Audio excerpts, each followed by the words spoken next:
एक बार की बात है, दो पक्षी एक ऊंचे पेड़ पर घोंसले में रहते थे। दोनों पक्षी एक दूसरे से बिल्कुल अलग थे। एक पक्षी छोटा और डरपोक था, जबकि दूसरा पक्षी बड़ा और छोटा पक्षी हमेशा हर चीज से डरता था। वह हवा, बारिश और यहाँ तक कि जंगल के अन्य जानवरों से भी डरता था। दूसरी ओर बड़ा पक्षी किसी भी चीज से नहीं डरता था। तूफान आने पर भी यह आसमान में ऊंची उड़ान भरते था। अचानक एक दिन जंगल में तूफान आया। बहुत तेज हवा चल रही थी और बारिश भी हो रही थी। छोटा पक्षी बहुत भयभीत था। वह घोंसले के एक कोने में डरकर बैठ गया।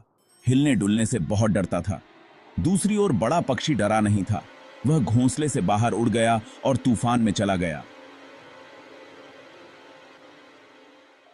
बड़ा पक्षी हवा पर सवार होकर आकाश में ऊंचा उड़ गया।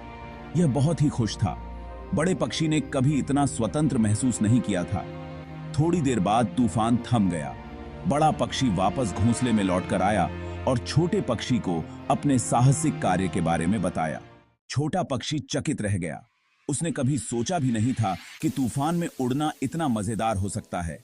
छोटे पक्षी ने बड़े पक्षी से उसे तूफान में उड़ना सिखाने को कहा।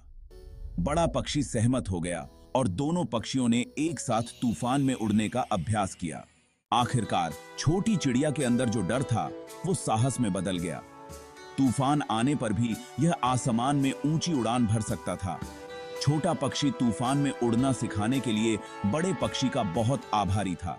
कहानी का सीख ये है कि अलग होना ठीक है।